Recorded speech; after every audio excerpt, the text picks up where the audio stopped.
गीता में अर्जुन को स्वयं भगवान कह रहे हैं कि उस परमेश्वर की शरण में जा, उसके लिए उन संतों के पास जा जो तत्वदर्शी हो। इसी प्रकार हजरत मोहम्मद को उनका अल्लाह कह रहा है कि कोई और को पाने के लिए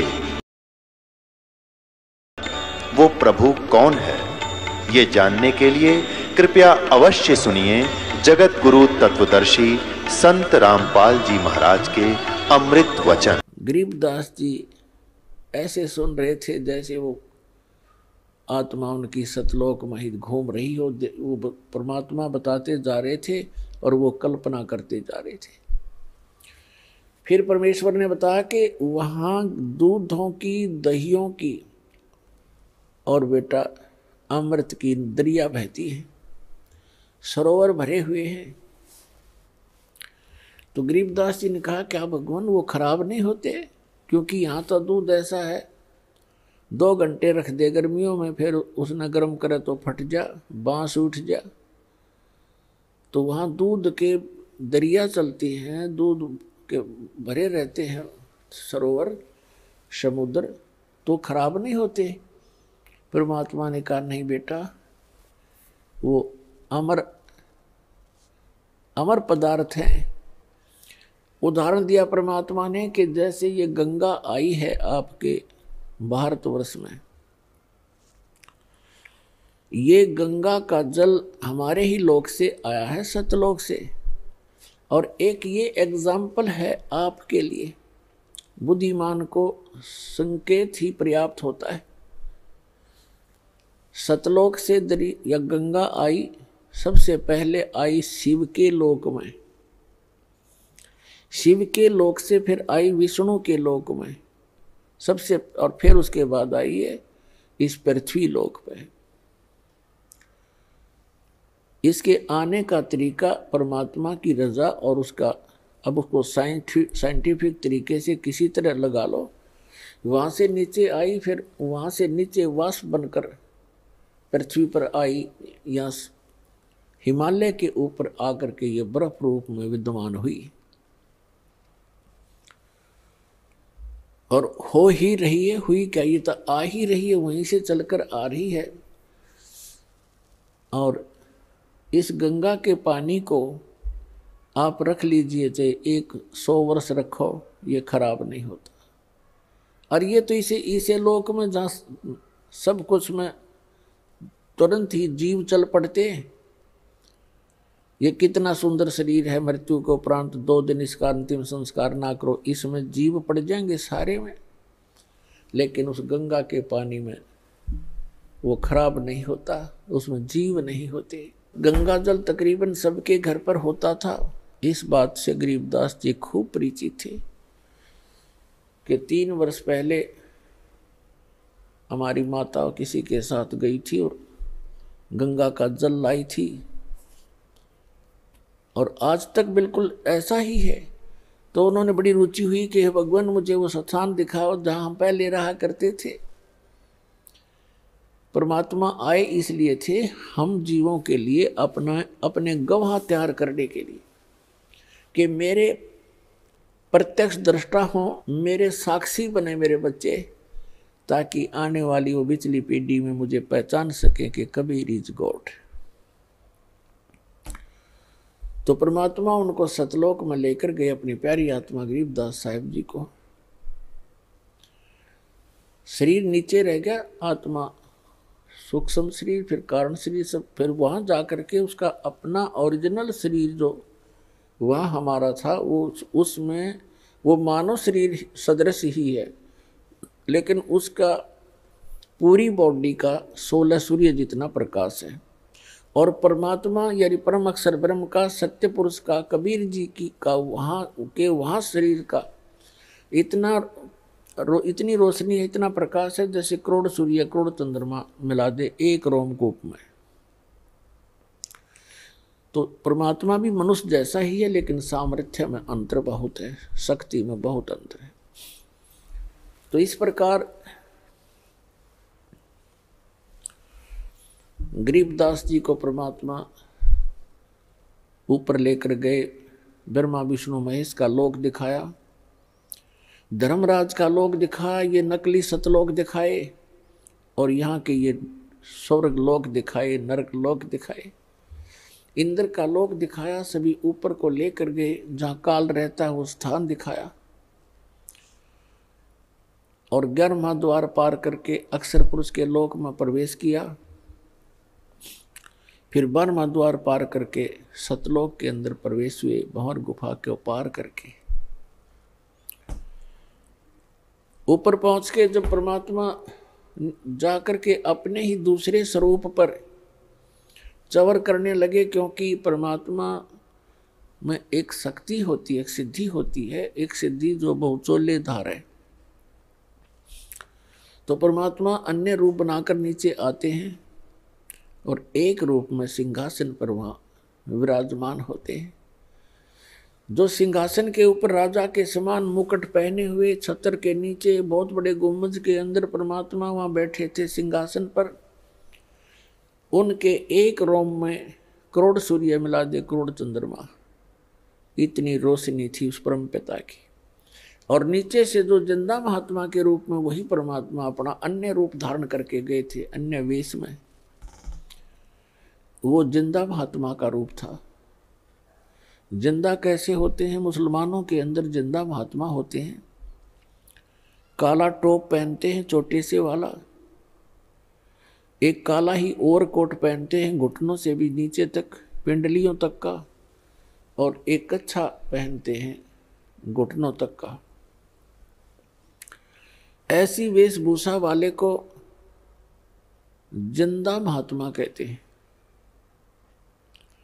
जैसे कोई गिरी है, पुरी है, उनकी पहचान अलग है, कोई वैष्णव साधु है उसकी अलग पहचान है, ऐसे ही जिंदा महात्मा के रूप का अलग पहचान है। तो वहां परमात्मा ने जाकर के एक चंवर रखा था। कबीर परमात्मा जो नीचे से गए थे वो चंवर उठाकर उस सच्चे दरबार से और अपने ही दूसरे रूप जो सिंहासन पर विराजमान थे डबल रोल करने लगे, उनके ऊपर चंवर करने लगे ऐसे। अब गरीबदास जी सोच रहे हैं, देख रहे हैं कि भी भगवान तो ये है जिसके ऊपर बाबा जी चंवर कर रहे हैं, और कितने सुंदर है, कैसा नूर है, ऐसा प्रकाश कभी देखा नहीं, और यहाँ का लोक है भगवान, वहाँ तो मन चक्रित हो जाता है। तो गरीबदास जी इतना सोच ही रहे थे कि भगवान तो ये है, और कितना सुंदर लोक यहाँ का, देखते भी मन नहीं भर रहा है, आत्मा तृप्त नहीं हो रही है। कभी उस सुंदर मनोहर लोक को, द्वीप को देख रहे हैं, वहाँ के नज़ारा देख रहे हैं, कभी परमात्मा के चेहरे को देख रहे हैं जैसे बालक देखा करते हैं। फिर मन में सोचने लगे कि ये नीचे से जो महात्मा आए हैं ये इस भगवान के कोई सेवक होंगे, नौकर नाकर हैं, ये सर्वेंट होंगे इसके। इतना सोच ही रहे थे, वो असंख्य ब्रह्मांड के सिंहासन पर विराजमान दो तेजों में रूप था भगवान का, वो खड़ा हुआ और ऐसे प्रार्थना करके कहा, विराजिए भगवान। जिंदा महात्मा के रूप में मालिक उस पर बैठ के असंख्य ब्रह्मांड के सिंहासन पर, और वो तेजों में शरीर जो खड़ा होकर के चंवर लेकर के जिंदा महात्मा जो सिंहासन पर विराजमान थे चंवर करने लगे। अब गरीबदास जी सोच रहे हैं कि बाबा जी तो बड़ांडी भाई, इस पर भगवान चंवर करे, इसका पूजा सेवा कर रहा है।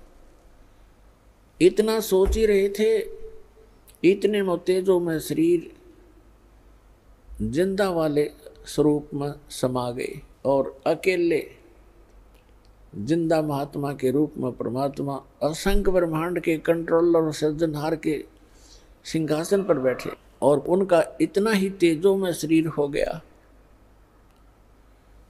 तब परमात्मा ने कहा कि गरीबदास बेटा, ये तुम्हारा निज स्थान है, यहाँ वैसी ही सृष्टि है, नर और नारी हैं, ये कितने सुंदर बाग बगीचे भरे पड़े हैं, कितनी सुंदर महक उठ रही है वहाँ पर, और कितनी प्यारी प्यारी आवाज़ घंटियाँ बज रही हैं, यहाँ पर धुन हो रही है। ओए होए,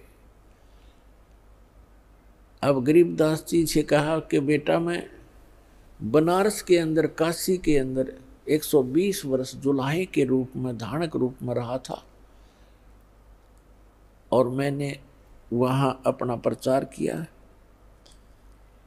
एक धर्मदास नाम के वैश्य थे, सेठ थे, उनको मैं मिला, उनको बहुत अच्छी तरह समझाया और बेटा 120 वर्ष वहाँ रह करके मैं फिर वापस यहाँ आ गया था। अब तुझे इसलिए लेने गया मैं कि आप भगवान को पहचान कर संसार में जाकर के आंखों देखी महिमा का वर्णन करोगे, ताकि आने वाले समय में परमात्मा के बच्चे, मेरे बच्चे मुझे पहचान सकेंगे। अब परमात्मा ने अपने आशीर्वाद से उनकी दिव्य दृष्टि खोल दी, उनका ज्ञान योग खोल दिया और उसके अंदर अपना तत्व ज्ञान फीड कर दिया। और गरीबदास जी से कहा कि जा बच्चा, अब तू नीचे जा, तेरे शरीर को अंतिम संस्कार के लिए चिता पर रख दिया है, अब उसको नष्ट कर देंगे वो, आप जाकर उसमें प्रवेश करो और मेरे गवाह बनो। गरीबदास जी ने कहा भगवान उस गंदे लोक में मुझे मत भेजो, मैं तो यहीं रहूँगा, या अपने भाई बहनों में खेलूँगा बैठूँगा। परमेश्वर ने कहा कि नहीं बेटा, आप ऐसे नहीं रह सकते यहाँ, क्योंकि जब आप यहाँ से गए आप पुण्यों से परिपूर्ण थे, आपने सारे पुण्य नाश कर लिए वहाँ पर। उस काल के रेस्टोरेंट में उस झूठे सुख का आनंद ले लेकर आपने अपने सभी भक्ति कर्म नाश कर लिए, और मैं आपको ऐसा चार्जर दूंगा, ऐसी भक्ति दूंगा सत्य, ये आप स्वयं जाप करना और मेरी महिमा का वर्णन करते समय उसमें लिख देना, अन्य किसी को अभी ये मंत्र डिस्क्लोज ना करना। गरीबदास जी ने उनके वचनों को सिरोधार्य किया। उधर से क्या हुआ, कुछ समय के बाद 2-3 घंटे के बाद जो पाली चले गए थे ग्वाले, वहां से उन दोनों को छोड़कर आत्मा और परमात्मा को, 2-3 घंटे के बाद उनको ध्यान आया कि वो बच्चा कहाँ बैठा है, लड़की का लड़का, वो बाबा जी चला गया कि नहीं। उन्होंने देखा कि वो अकेला बैठा है, बाबा जी दिखाई नहीं दे रहा है। एक उनमें से ग्वाला आया, उसने कहा कि अरे गरीबू खड़ा हो भाई, तेरा नंबर आ गया गाय घेरने का। ये वहाँ नंबर लगाते हैं, अपना शिफ्ट बना लेते हैं पाली कि 2 घंटे आप खड़े होगे, 2 घंटे आप खड़े होगे, 2 घंटे आप पशुओं के सामने, ताकि किसी की फसल को हानि ना कर दे और भाग ना जा पशु इधर उधर। तो उसने कहा कि गरीबदास खड़ा हो भाई, गरीबू कहा करते थे, तेरा नंबर आ गया। नहीं बोले क्योंकि वो आत्मा थी नहीं, शरीर को खाली रखा था। निकट जाकर कहा कि ए भगत जी खड़ा हो, पकड़ के हिलाया कि महात्मा बन गया तू, खड़ा हो ले। जब ही उसने ऐसे किया वो गिर गए।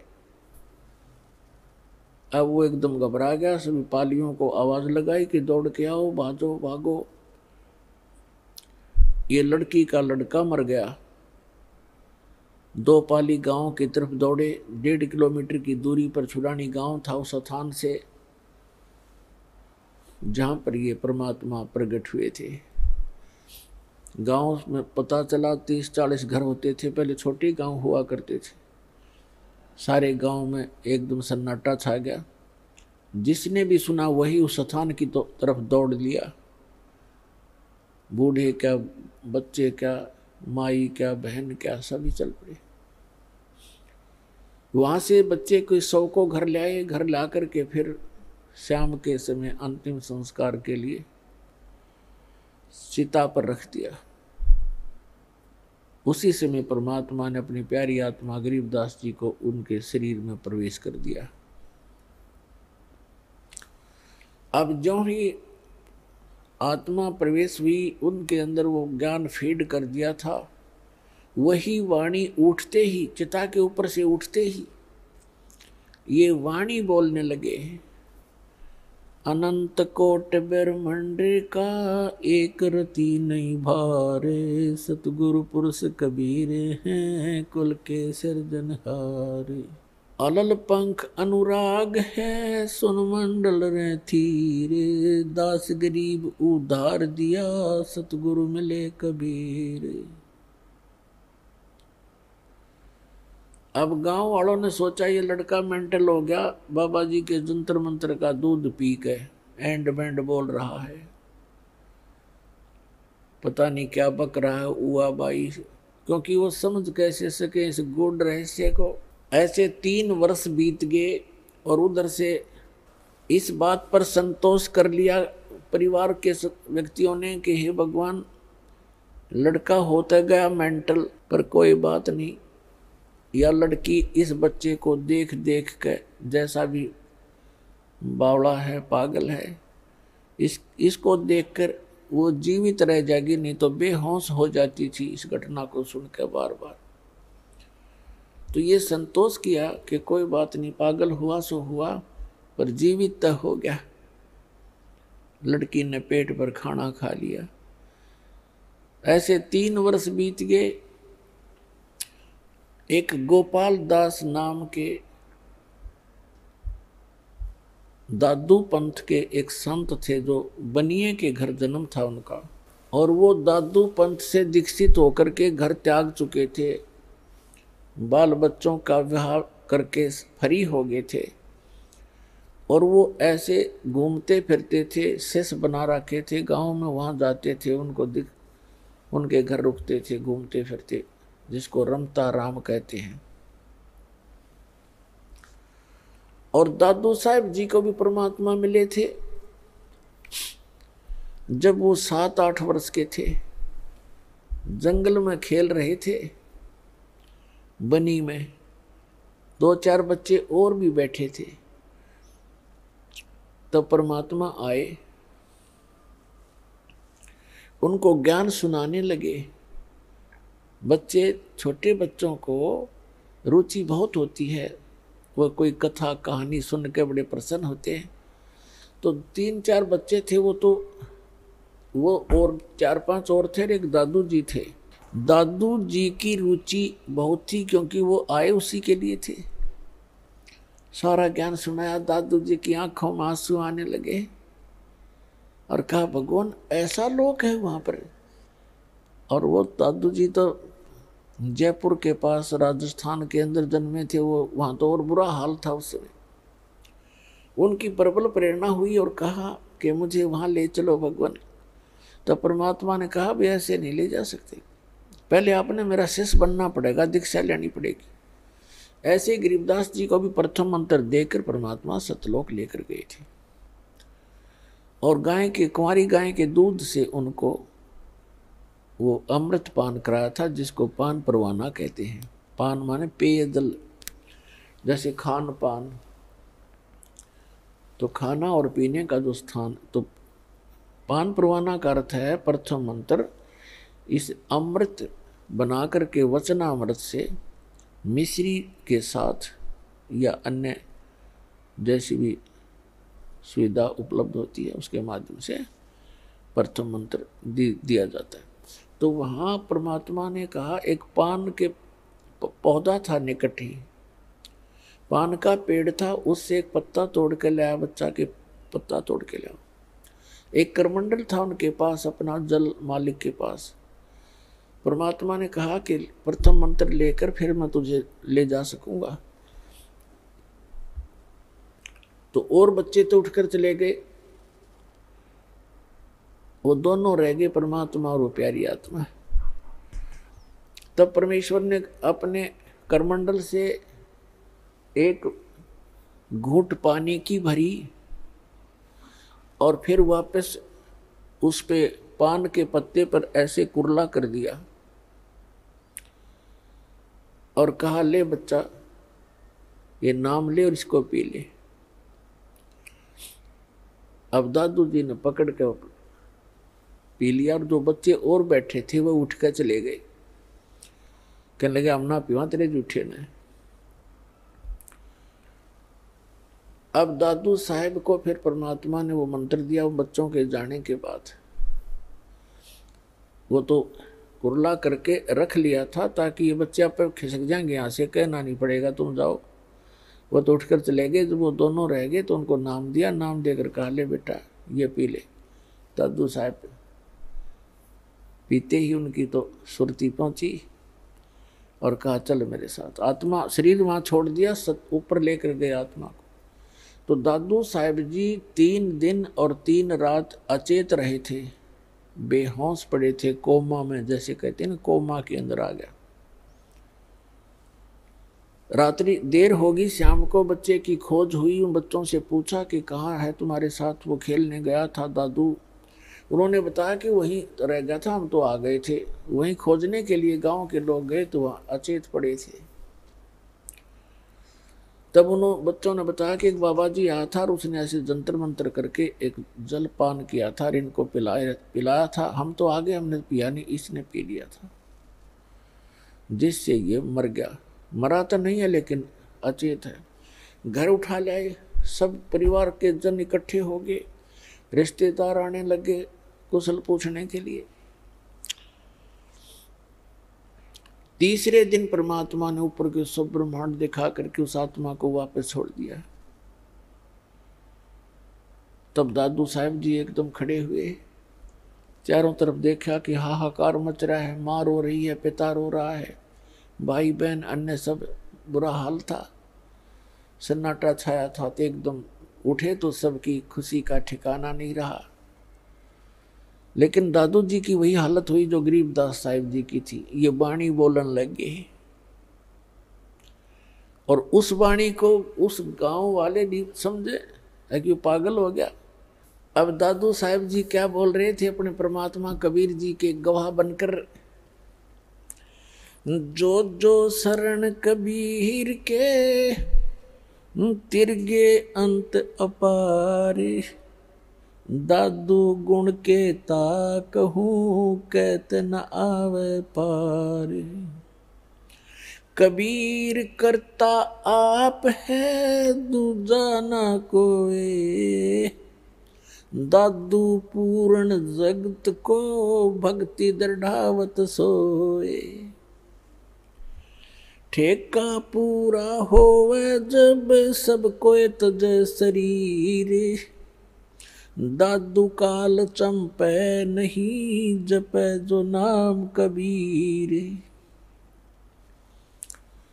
आदमी की आयु घटे तब यम घेरे आए, सुमरण करे कबीर का दादू लिया बचाए। आदमी की आयु घटे तब यम घेरे आए, सुमरण किया कबीर का दादू लिया बचाए। मेट दिया अपराध सब आ मिले छन माही, दादू संग ले चले कबीर चरण की छाही। सेवक देव निज चरण का दादू अपना जाने, बरंगी सत्य कबीर ने कीन्या आप समाने। दादू अंतर्गत सदा छन छन सुमरण ध्याने, वारू नाम कबीरे परे पल पल मेरे प्राण। सुन सुन साख कबीर की काल नवावे माथे, धन धन हो तीनों लोक में दादू जोड़े हाथ। केरी नाम कबीर का विषम काल गजराजे, दादू भजन प्रताप से ये भाग्य सुनत आवाज। पल एक नाम कबीर का दादू मन चित लावे, हाथी के असवार को ये स्वान काल ना खावे। सुमरत नाम कबीर का ये कटे काल की पीर, दादू दिन दिन ऊंचा होवे परमानंद सुख सीरी। दादू नाम कबीरी की जय कोय लेवे ओटे। तिनको कभू लागे नहीं ये काल बजर की चोटे। और संत सब कूप हैं केते झरी तानीरे। दादू अगम अपार है ये दरिया सत्य कबीर। अब ही तेरी सब मिटे ये जन्म मरण की पीर। श्वास उश्वास सुमर ले दादू नाम कबीर। कोई सरगुण में रीझ रहा कोई निर्गुण ठहराए। दादू गति कबीर की मोह से कही न जावे।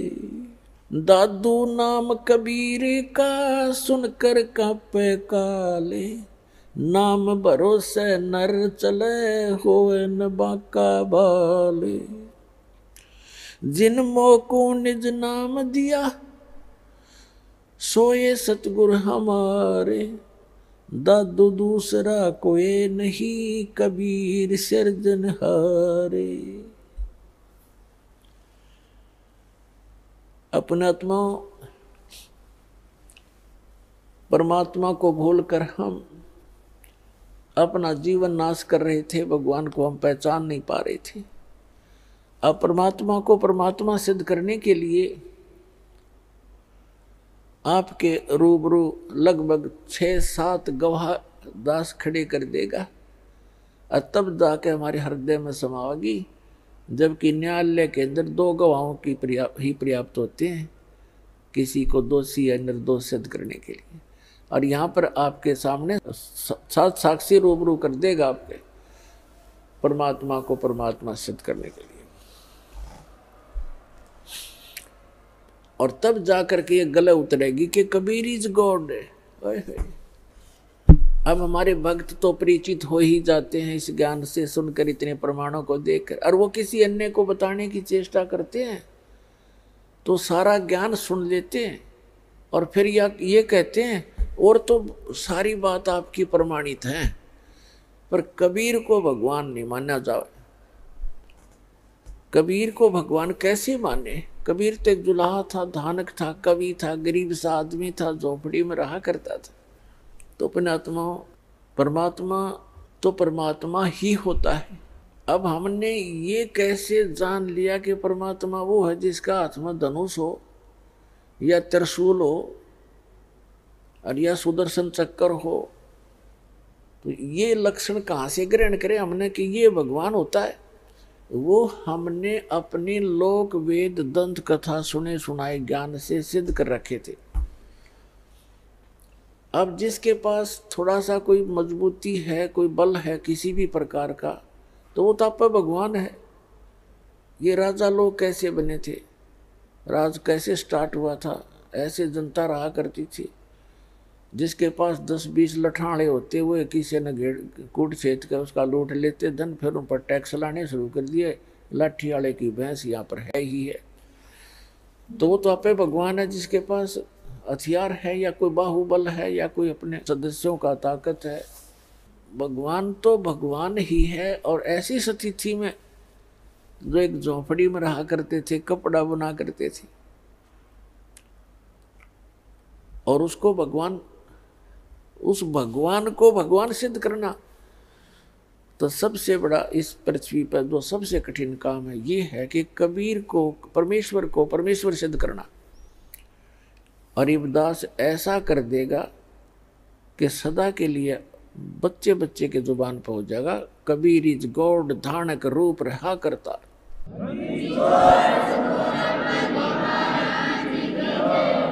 पहले दादू साहब जी से क्लियर करते हैं क्या कहना चाहते हैं ये प्यारी आत्मा, कि जो जो शरण कबीर के तरगे अंत पार करो, कितने पार हो गए। और दादू गुण की केता कहूं कहत न आवे पार। कबीर करता आप है दूजा ना कोई, और दादू पूर्ण जगत को भक्ति दृढ़ावत सोए। पूरे विश्व को यदि कोई सत भक्ति देता है तो स्वयं ही आकर बताता है, पूरे विश्व को बताता है। और फिर बताते हैं ठेका पूरा होवे जब, सब कोई तजय शरीर अर्थात दो काल निकट नहीं आवे। जपे जो नाम कबीर, कबीर नाम का अर्थ है जो भगवान ने नाम दिया था सत साधना करने के, उन मंत्रों का जो जाप करता रहेगा उसके निकट काल नहीं आ सकता। फिर क्या बताते हैं, आदमी की आयु घटे तब यम घेरे आए। अब परमात्मा ने बता दिया था कि दादू जी को कि बेटा तेरी आयु 30 वर्ष की है। अब जब 30 वर्ष आए और उनकी मृत्यु हुई, शरीर छूटा, एकदम चारों तरफ से यम के दूत आ खड़े हुए, तब परमात्मा ने उनको पहले ज्ञान दे रखा था कि कभी भी कोई भी आपत्ति आपके ऊपर आए तो इस नाम का सिमरण शुरू कर देना। तो उन्होंने उसी समय मालिक को याद किया, परमात्मा तुरंत वहां पहुंच गए। तो उसके विषय में दादू साहब कहते हैं कि आदमी की आयु घटे तब यम घेरे आए, यम के दूत आकर घेर लेते हैं।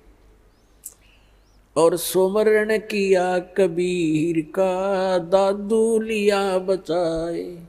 मैंने परमात्मा को याद किया, तुरंत मेरे पास आ गए। मेट दिया अपराध सब, यानी सब पापों का नाश कर दिया और एक्सटेंशन कर दी उनकी आयु की। मेट दिया अपराध सब आ मिले छन माही, दादू संग ले चले कबीर चरण की छाए। फिर क्या बताते हैं, सुन सुन साख कबीर की काल नवावे माथे, धन धन हो 3 लोक में दादू जोड़े हाथे। कबीर परमेश्वर की इस महिमा को सुनकर, उनके द्वारा बोली गई साखियों को सुनकर, कहते हैं काल भी ऐसे नतमस्तक हो जाता है। और दादू साहब जी अपने परमात्मा का धन्यवाद करते हैं कि धन धन तीनों लोक में एक ही भगवान है, समर्थ शक्ति है, दादू जोड़े हाथ। और फिर कैसी उपमा बताते हैं कि केरी नाम कबीर का और विखम काल गजराज, दादू भजन प्रताप तयु भाग्य सुनत आवाज। अब क्या बताते हैं दादू साहब, कैसा अच्छा निर्णय दे रहे हैं कि ये काल भी कोई छोटी शक्ति नहीं है। इसको एक गजराज की उपमा देते हैं। गजराज का अर्थ है हाथियों में भी शक्तिशाली हाथी, ताकतवर, सब हाथियों का राजा। राजा यहाँ पर वही होगा जो बलशाली होगा। यहाँ का भी धान है ऐसा, चाहे वो किसी प्रकार से भी शक्ति रखता हो। तो क्या बताया कि केरी नाम कबीर का और विषम काल गजराज और दादू भजन प्रताप तय वो भाग्य सुनत आवाज। अब दादू साहब बताना चाहते हैं कि जैसे काल को तो समझो हाथी, हाथी कोई छोटा जानवर नहीं होता, और परमात्मा के उस मंत्र को समझो केहरी। परमात्मा कबीर जी की तुलना की है, तो कबीर साहब को समझो एक केहरी यानी बब्बर शेर। पैर देखो, हाथी बहुत बलशाली होता है आम प्राणियों में, लेकिन शेर के सामने वो लीद कर देता है। जब वो दहाड़ मारता है तो आसपास अगर हाथी होगा तो एकदम लीद कर जाएगा और भागने की चेष्टा करेगा, यहाँ से दूर निकल जाओ।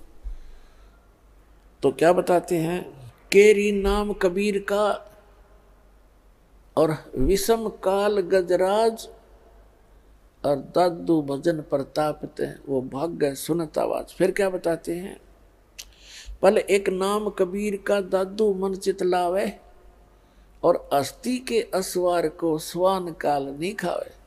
अब क्या बताना चाहते हैं दादू साहब जी, कि आप जी जो परमेश्वर कबीर जी की शरण में आ गए और ये सच्चा नाम आपको प्राप्त हो गया, आप समझो हाथी के ऊपर असवार हो गए, हाथी के ऊपर बैठ गए आप। और अब दादू साहब बताते हैं, काल समझो कुत्ता है, और कुत्ता जो है हाथी पर बैठे व्यक्ति को किसी प्रकार की हानि नहीं कर सकता, चाहे वो दूर से कितना ही गुर्राता रहे, भौंकता रहे, कितना ही कोशिश करता है। यानी उसकी रीत से आप इतने बाहर हो गए, उसकी रेंज से इतने आउट हो गए कि आपको वो काल रूपी कुत्ता हाथी पर, यानी कबीर परमात्मा की शरण में विराजमान उस हंस आत्मा का कुछ भी नहीं बिगाड़ सकता, उसकी हानि नहीं कर सकता। ये अंदाजा लगा सकते हो पुण्यात्माओं, आप अपनी स्थिति को समझ सकते हो, आप कितने इन यहाँ की हानिकारक इनसे शक्तियों से ऊपर उठ चुके हो।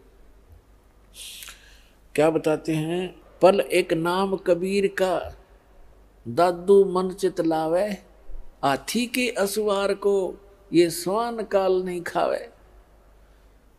ओए अब आप देख सकते हो, हाथी पर बैठे व्यक्ति का पहले तो उस हाथी के निकट कुत्ता नहीं आ सकता, क्योंकि हाथी कैसे थाम कैसे मोटे मोटे पिलर से तो पैर होते हैं, अरे एक सूंड मार दे तो मन मानो लोटपोट हो जाए, पता है उसको। और वो तो फिर ऊपर बैठा है उसके सवार। तो पुण्यात्मा, इन महापुरुषों ने भगवान को देखा, सतलोक को देखा, वहाँ की महिमा आंखों देखी बताई है, और अभी तक दुनिया ने जो लोक कथा सुनाई है अन्य संतों महंतों आचार्यों और शंकराचार्यों ने, महंतों ने, काजी और मुल्लाओं ने। सुमरत नाम कबीर का कटे काल की पीरे। कहते सुमरत नाम कबीर का, कबीर परमेश्वर का नाम सच्चे संत से लेकर जाप करने से। दादू साहब तो सीधे ही भगवान से लिए हुए थे उपदेश। कहते सुमरत नाम कबीर का कटे काल की पीड़, कोई भी कष्ट या काल का हो कहते सब समाप्त हो जाएगा। और दादू दिन दिन ऊंचा होए, यानी दिन दिन उभरेगा वो प्राणी, और फिर सुख परमानंद सुख सीर। अब जैसे पुण्यात्माओं, आप और आम जगत में कितना अंतर हो गया। आपने शराब त्याग दी, हुक्का बीड़ी तंबाकू सेवन करना बंद कर दिया, मांस खाना बंद कर दिया, चोरी ठगी जारी झूठ कपट ये बंद कर दिए। एक तो आपके पाप स्टॉप हो गए, और दूसरे आप भक्ति स्टार्ट कर दी, भक्ति करने लगे। और अन्य समाज सारा दिन 2 रोटी के लिए 36 झूठ बोला दिन में, और मन में दोष रखे, और बतलावा के बतलाओगा वो ऊट पटांग बातें अटपट। और आप चर्चा करोगे मालिक की, कभी वाणी पढ़ोगे, कभी सुनोगे, कभी मंत्र कर रहे हो, कभी रमैनी कर रहे हो, कभी सुबह की नित नियम कर रहे हो, कभी शाम की आरती का समय हो गया, किसी से चर्चा करते हो तो भी भगवान की चर्चा करते हो। और आपका तो देखो आप कैसे होगे। अब आप यहाँ थे पहले, हम जगत के साथ थे, अब हम ऊंचे होते जा रहे हैं और जगत नीचे को जा रहा है, उनके पुण्य क्षीण हो रहे हैं। तो यहाँ से हम चलते हैं तो उनका और हमारा डबल डिफरेंस हो गया। आप ऊपर चढ़ते जा रहे, वो नीचे को जा रहे।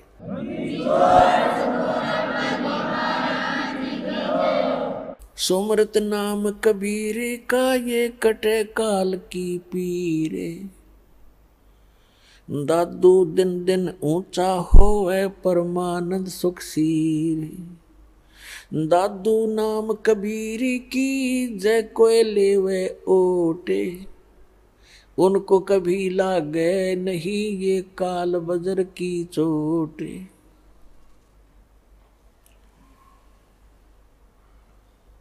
और संत सब कूप हैं, और संत सब कूप हैं, और कहते जरीता नीरे, दादू अगम अपार है ये दरिया सत्य कबीरे। अपना आत्मा आप विचार करना, एक एक इस महापुरुषों की एक एक वाणी में कितनी गहराई है इनके अंदर। कहते हैं और संत सब कूप हैं। दूसरे जो महापुरुषों की आप सुनते हो, जैसे कोई कहता कि हमारे गांव में एक बाबा जी हुआ करता था, हम उसकी पूजा करते हैं, उन्होंने ऐसे कर दिया था, उन्होंने ऐसे कर दिया, ऐसा लाभ दे दिया। और कोई कहता हम झाड़ोदा की में पूजा करते हैं, वहाँ जाते हैं।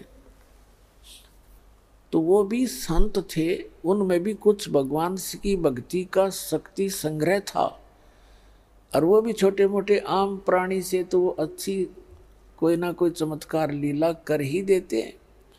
तो उसकी तुलना करते हैं दादू साहब जी कि जैसे एक तो कूप हो, कुआं, और कुएं में मेरे ख्याल में एक कुएं में एक गांव के पीने का पानी का काम नहीं चला है। तो वो भी जल है लेकिन अपर्याप्त है, सफिशिएंट नहीं है। कहते हैं और संत जिनकी आप महिमा सुनते हो गांव नगर में जहां पर भी आप रहते हो, कोई ना कोई एकादा सिद्धि वाला महापुरुष कहीं ना कहीं हुआ ही है। तो वो तो समझो एक कूप थे, और कहते जरीता नीर, जरीता माने जैसे झरना निकल रहा है, तो झरना काम चलाओ सा ही जल देता है, आसपास के थोड़े बहुत सिंचाई कर सकता है, ज्यादा उसका औकात नहीं है। और दादू साहब को तो क्या बता रहे हैं कि कुछ दादू साहब जी कह रहे कुछ तो संतों को समझो कुएं जितनी अक्षमता, और कुछ एक हैं ऐसे जैसे झरना जरीता नीर, और दादू अगम अपार है वो दरिया सत कबीर। होय होय, दरिया यानी परमात्मा इतने समर्थ हैं कबीर जी इन सभी से, जिनको तुम कुछ राहत प्राप्त कर रहे थे, मान रहे थे कि ये ऐसे हैं वैसे हैं, तो उनकी सबकी तुलना कर दी कि दरिया के जल से नहरें भी निकाल ली जाती हैं, सिंचाई भी आसपास के लोग कर लेते, पी भी लेते, और फिर भी पर्याप्त पानी आगे चला ही जाता, समुद्र में जाके मिल जाता है, यानी उसका कोई अंत नहीं होता। तो इतने समर्थ हैं उस कबीर साहब को कैसे तुलनात्मक तरीके से एक समर्थता सिद्ध की है इस प्यारी आत्मा ने, दादू साहब ने। और संत सब कूप हैं, कुएं हैं, कुएं, और कहते जरीता नीर, झरने, और दादू अगम अपार है दरिया सत कबीर। फिर क्या बताते हैं, अब ही तेरी सब मिटे जन्म मरण की पीर, और दादू श्वास उश्वास सुमर ले, दादू नाम कबीर। जो कबीर परमेश्वर जी ने सच्चा नाम आपको दिया है, उसका श्वास उश्वास से सिमरण कर लो, इस जन्म में तुम्हारा मोक्ष हो जाएगा। दादू जी ने खुद मंत्र की जाप किया था, लेकिन आगे अपने ग्रंथ में इसका नामो निशान नहीं दिया। कोई भी दादू पंथी नाम से परिचित नहीं है। फिर क्या बताया है, कोई निर्गुण में रीझ रहा, कोई सरगुण ठहराए, और दादू गति कबीर की मोथे कहीं न जाए। दादू नाम कबीर का सुन के कांपे काल, और नाम भरोसे नर चले होए न बाको बाल। अब क्या बताते हैं, कबीर परमेश्वर के सच्चे नाम को सुनकर काल भी कांप जाता है, और इस नाम के साथ खंडित ना होने दे, इस नाम के साथ चलते रहोगे तो काल आपका कुछ नहीं बिगाड़ पाएगा, आपके परिवार को भी वो हानि नहीं कर सकेगा। जैसे गरीबदास जी ने बताया है कि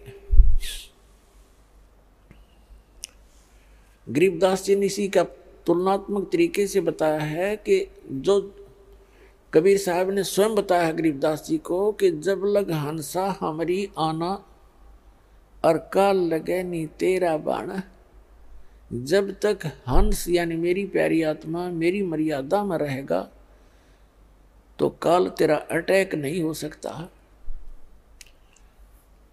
तो हमने परमात्मा की मर्यादा में रहेंगे तो परमात्मा आपकी पूरी मदद करेगा।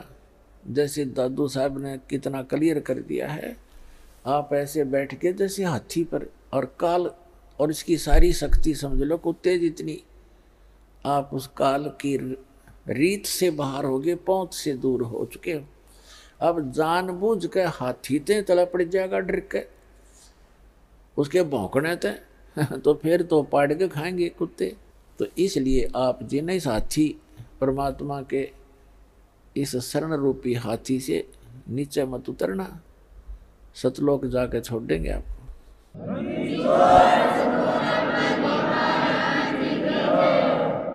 अब एक दिन क्या हुआ कि जब गरीबदास जी 10-13 वर्ष के हो गए, 3 वर्ष के पश्चात 10 वर्ष के बच्चे को परमात्मा आकर मिले थे, और गांव वाले कबीर उस गरीबदास साहिब जी को पागल कहने लगे, बावड़िया बावड़िया कहने लगे, बावड़िया पागल है, पता नहीं क्या क्या भौंक रहा सारा दिन, चुप पे ना होता है।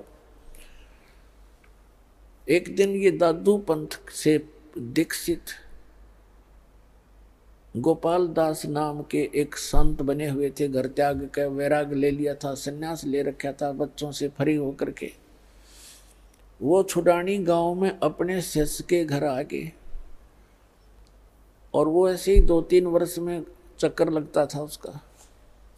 उस शिष्य ने कहा, महाराज जी हमारे एक लड़की का लड़का ऐसे ऐसे पागल कर दिया, एक संत ने जंतर मंत्र करके कुंवारी गाय का दूध निकाल दिया, कई पाली थे ग्वाले उनने तो पिया नहीं, इस बालक ने पी लिया, जंतर मंत्र कर दिया, ये तो मर गया था, पता नहीं क्यों कैसे दया करी भगवान ने, लड़की की अर्ज सुन ली, ये जीवित हो गया पर पागल हो चुका है। 3 साल से सारा इलाज करा लिया, झाड़े झूड़े लवा लिए और सब दवाई वैद्यों से भी ले ली, कोई आराम नहीं होया। और कहते हैं जी, वो शेष कह रहा है जी, संत की विद्या को संत ही काट सकता है, आप दया कर दो तो उसका जीवन ठीक हो जाए। अब गोपाल दास ने कहा कि लाओ बुला के, थोड़ा बहुत झाड़ा झूड़ा लाना वो भी जाने था। अब बुला कर लाए गरीबदास जी और उसके नाना जी, और साथ में और कई गांव के बुजुर्ग टाइप के व्यक्ति आके। तो दादू ने, उस दादू पंथी गोपाल दास ने पूछा कि बच्चा बेटा वो कौन था जिसने तेरा जीवन बर्बाद कर दिया? तब गरीबदास जी ने कहा कि अलल पंख अनुराग है सुन मंडल रे थीर, दास गरीब उधार दिया मुझे सतगुरु मिले कबीर। तो गरीबदास जी ने कहा कि मेरा जीवन तो आबाद कर दिया, बर्बाद नहीं किया बाबा जी। आइए अब हम उन श्रद्धालुओं के अनुभव जानते हैं जो जगत गुरु तत्वदर्शी संत रामपाल जी महाराज जी से दीक्षा प्राप्त कर चुके हैं तथा उनके द्वारा बताए गए भक्ति मार्ग पर चल रहे हैं। नमस्कार सर। नमस्कार जी। सर क्या नाम है आपका? जोगा सिंह। जोगा जी आप कहाँ से हैं? जिला अल्मोड़ा से। सर संत रामपाल जी महाराज से नाम दीक्षा आपने कब ली? 2013 में। संत रामपाल जी महाराज से नाम दीक्षा लेने से पहले आप क्या भक्ति साधनाएं करते थे? इनसे लेने से पहले से मैं देवी देवताओं की भक्ति करता था और शिव जी को मैंने पहले गुरु बनाया था। इंसानों को मैंने पहले गुरु नहीं बनाया था क्योंकि मैं इन गुरुओं के चक्कर में कभी रहा नहीं और मेरे को इन चीज़ों से कोई लाभ हुआ भी नहीं और मुझे कोई इनमें सच्चाई दिखी भी नहीं, क्योंकि सबकी एक ही बात थी और एक ही चीज़ बोलते थे। कहते थे कि भाई ब्रह्मा विष्णु मैं से ऊपर का कोई ज्ञान बताता नहीं था, दुर्गा को से माता कोई बताता नहीं था। तो हमने कभी किताबों में भी पढ़ा था कि परमात्मा ईश्वर रब गॉड सब एक है।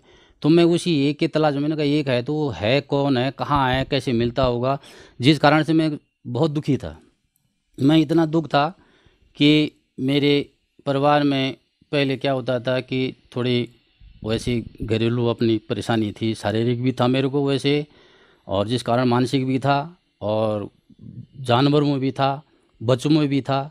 तो जिस कारण से मैं देवी देवताओं में बहुत इतनी पूजा करता था, बहुत ज़्यादा पूजा का। साल में तो एक बार मैंने ज़रूरी करना है, मैं सल्ट का रहने वाला हूँ, और सल्ट के अगर कोई भाई भगत सुन रहे हैं तो वो देख भी रहे हैं, उनको पता भी है कि मैं कितना दुखी रहता था। और इन पंडितों के चक्कर में मैं कई बकरे पता नहीं कितने काट दिए थे। मैं खुद भी काटता था, और ये छोटा मोटा काम तो मैं खुद भी करता था कि छोटा मोटा ये छोटी मोटी चीज़ें को थोड़ा उनको ठीक का कर देना, और थोड़ा अपना अपना बबूते लगा के और थोड़ा उनको करके उनको लाभ तो मिल जाता था। मुझे पता ही नहीं था कि ये लाभ उनको कहाँ से मिल रहा है, क्या मिल रहा है। और ना मैं इतना जानकार भी नहीं था, इतना नशेड़ी था कि अपने आप ही रिमोट जब चैनल उस पर पड़ा तो अपने आप वो सत्संग चालू हो गया संत रामपाल जी महाराज का साधना चैनल पे।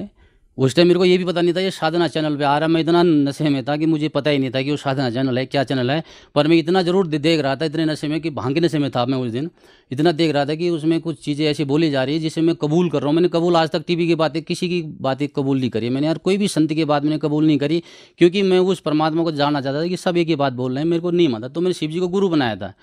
तो ऐसे क्या हुआ, एक दिन मैं जब नशे में था, मैंने देखा कि रात को मैंने कुछ हाँ तो करी है, करा क्या है समझ में नहीं आया। मैंने दूसरे दिन सवेरे वो चैनल चेक किया क्या है वो, तो शाम को मैंने उस दिन ज़रा नशा नहीं किया। तो फिर मैं उसमें संत रामपाल जी के महाराज सबसे पहले तो उसमें यही आया कि ब्रह्मा विष्णु महेश के माता पिता कौन है, और शेरा वाली माता अष्टंगी दुर्गा का पति कौन है। कुछ शब्द ऐसे थे जो आज तक सुने भी नहीं थे और न कभी किसी ने बताए।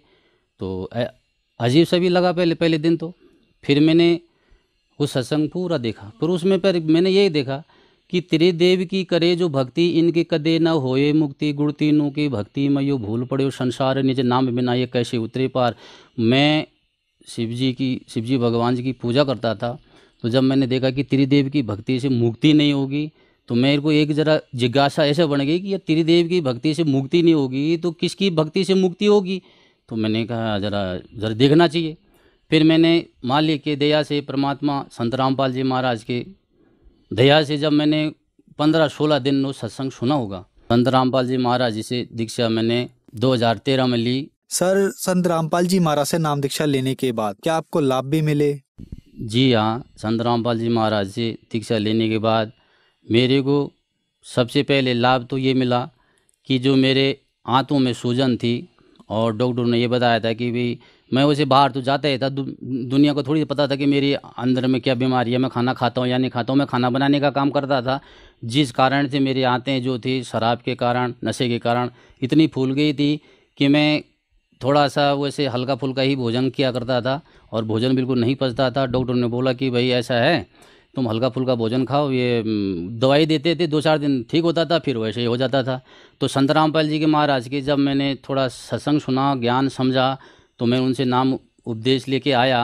तो नाम उपदेश लेने के बाद मेरे को सबसे पहले लाभ तो ये हुआ कि जो मेरा लीवर था, वो लीवर जो मेरा सही लाइन पे आ गया परमात्मा की दया से। दूसरा लाभ मेरे को क्या हुआ, जो मेरे गाय भैंस बकरी ये जो 1 हफ्ता में 15 दिन में जो ख़त्म होते थे, गांव वाले कुछ तो ये भी बोलते थे, यार तेरी जब ये बकरी मरती है तो हमको क्यों नहीं बात आता है। मैंने कहा नहीं भैया, किसी की कोई तबीयत ख़राब हो जाएगी मैं इनको दे दूंगा, फिर सारे बात मेरे ऊपर आएगी। मैं किसी को कुछ नहीं बता के गड्ढा खाद के सीधा उसमें डाल देता था, जिस कारण से मेरे मुर्गी भी बहुत होती थी पहले। तो वो भी क्या होता था कि 3-4 दिन कभी किसी पे छेद हो जाए, वो थोड़ा सा कांटा जैसा चुभना, ऐसा करके कई चीज़ें ये तब किसी ने बोला भाई जंगल में पूजना है, किसी ने बोला वहाँ करना है। तो मैं बहुत ये साधना करी, जिस कारण से मैं इतना उग गया कि काम करने के बाद 1 महीने के बाद फिर वैसे हो जाना, 1 महीने के बाद फिर वैसे हो जाना। तो हर साल का मेरा ये एक प्रकार का ये बन ही गया था कि हर साल मैं ये पूजाएं करता रहता था, जिस कारण से मुझे लाभ तो कुछ नहीं मिला है। जब संत रामपाल जी के महाराज के शरण में आ गया हूँ, आज मेरे को 9-10 साल हो गए परमात्मा की दया से।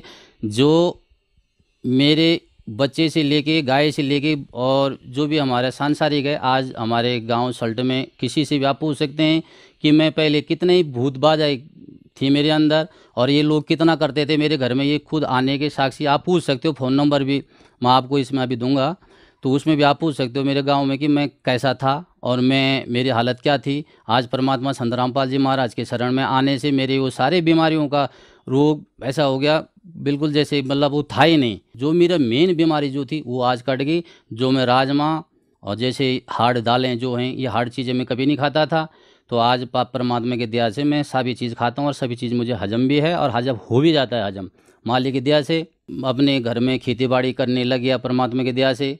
तो सबसे पहले मैं 4-5 हज़ार की मिर्च बीजा करता था पहले। तो संत रामपाल जी के शरण में जब मैं आया तो उस साल क्या हुआ कि मेरी मिर्च जमी ही नहीं। सबसे पहले उस महीने में 2 महीने के बाद हमारी पत्नी जो थी वो गांव से वैसे जो मिर्च लोग पौधे फेंक देते हैं उनको लेके आई। तो 2 महीने के बाद जब वो पौधे लगाए तो मेरे गाँव के एक बुजुर्ग आदमी, उन्होंने बोला यार इसमें तो ये क्यों लगा रहा है, अगले महीने थोड़ी हो जाएगी तेरी मिर्च परमात्मा की दया से। मैंने कहा कोई बात नहीं, सब्जी के लिए तो हो ही जाएगी। जब मैं वो मिर्च लगाई परमात्मा की दया से, खैर अगले महीने तो नहीं हुई। कार्तिक के महीने में उस खेत में ऐसे मिर्च हुए परमात्मा की दया से। दूर से तो ऐसे दिख रहे कि इसमें पत्ते तो होंगे नहीं, पूरी लाल पूरी खेती ऐसी हो गई थी, बहुत बढ़िया परमात्मा की दया से। सबसे पहले 30,000 की मिर्च मैंने उगाई। ये ड्रिंक तो मैं 12 साल का था जब मैंने ये ड्रिंक बचपन से ही चालू कर दिया था, जिस कारण से अंदर भोजन तो होता नहीं था, खाली एक ड्रिंक होती थी, जिस कारण से वो आते हैं आज की वो पहले से लेके आंतें बिल्कुल ख़राब हो गई थी, डैमेज हो गई थी, खाना तभी नहीं पचता था। तो परमात्मा के शरण ग्रहण करने से बाद मेरी वो सारे बाधाएं सब बीड़ी और गांजा शराब ये सारे नशे और तो क्या अफीम भी खाया था मैंने। एक दिन अफीम भी खाया था, उसका नशा भी देखा कि ये इसमें क्या है। तो संत रामपाल जी के महाराज जी के शरण में आने से ये मेरे सारे नशाएं छूट गई। और मेरा परिवार मेरे से 3 साल बाद में उन्होंने भी नाम दीक्षा तभी ली कि उनका यार ये ऐसा आदमी अगर सुधर सकता है तो इसका मतलब कोई न कोई तो है भाई, कुछ न कुछ तो ज्ञान है या कुछ न कुछ भगवान कुछ न कुछ तो है वहाँ पे। तो उन्होंने भी संत रामपाल जी से महाराज जी दीक्षा लिया। और हमारे घरवाली के जो था दांत में दर्द हुआ करता था, उसने कहा अगर तेरा भगवान है, अगर तू सही साधन है तो मेरे दांत में दर्द होता है, मैं तब नाम ले लूँगी। परमात्मा की दया से पहले वो दर्द ठीक हुआ, फिर उसने नाम लिया। परमात्मा दया से आज मेरा पूरा परिवार उपदेशी है। भूत प्रेत तो मेरी भगत जी इतनी बाधाएं थी, जो हमारे बकरी थी तो हमारी बुआ लोग घर पे आते थे, वो कहते थे अरे बोला इसको तो पैरालिस हो गया है, तो देखो इसको तो दवाई करा। वो अपने आप हिल के अपने आप टेढ़ी हो जाती थी, फिर कुछ देर में खड़ी भी हो जाती थी। कुछ ऐसे थे जो मर भी जाते थे, जिस कारण से मेरे को काफ़ी नुकसान हुआ। और भैंस में भी ऐसा था, एक बार परमात्मा की दया से जब मैंने नाम ले लिया था तो भैंस जो था एक बार बच्चा नहीं दे पा रही थी। मेरे माँ ने बोला कि तू देख, तो पता नहीं कहाँ चला गया, ये जो है बच्चा नहीं दे पा रहा है। और वो मैंने कहा छोड़ो, नहीं दे रहा। मैंने कहा मैं अपनी भक्ति तो छोड़ नहीं सकता। मैंने अपना बैग पकड़ा, सीधा इशारे के लिए चला गया परमात्मा। मैंने कहा चलो अपने वहाँ चलता हूँ, सत्संग में चलता हूँ। मैंने हरियाणा के धरती पे कदम रखा होगा तब तक घर से फ़ोन चला गया, अरे बोल पापा ये भैंस ने तो बच्चा दे दिया। मैंने कहा कैसे दिया, डॉक्टर बुलाया था क्या? बोला नहीं हमको तो पता ही नहीं लगा, हमने तो बच्चा वहाँ घूमते हुए देखा। सर, जो श्रद्धालु आज आपको टीवी पर देख रहे हैं, खास करके उत्तराखंड के श्रद्धालुओं को आप अपनी भाषा में क्या कहना चाहेंगे? भाई मैं तो आपण भाषा में ये बोलना चाहूँ कि अगर पूर्ण परमात्मा पूर्ण संत जो जी संत रामपाल जी महाराज धरती पर आया छी, जो 4 वेद 6 शास्त्र 18 पुराण कुरान बाइबल गुरु ग्रंथ माँ प्रमाणित ज्ञान से यो ज्ञान आज तक कक्ष है, तब तो यो ज्ञान आज हमार धरती पर ये परमात्मा ले आए छे, जो आप प्रमाण देख दसी कि वो परमात्मा कुछ जो घोर से घोर पाप काट देने, जो हमारे वेद शास्त्र एक प्रमाण देने। सर, संत रामपाल जी महाराज से नाम दीक्षा कैसे ली जा सकती है? जी संत रामपाल जी महाराज जी से दीक्षा चैनल पे एक पीली पट्टी चलती है नीचे, उसमें फ़ोन नंबर भी लिखे जाते हैं। परमात्मा की जगह से आज जगह जगह पे नामदान केंद्र भी हैं, और उन फ़ोन नंबर से आप फ़ोन करके और उन नाम दीक्षा केंद्र का नंबर आप जान सकते हैं और नाम दीक्षा ले सकते हैं। धन्यवाद सर। सत साहिब।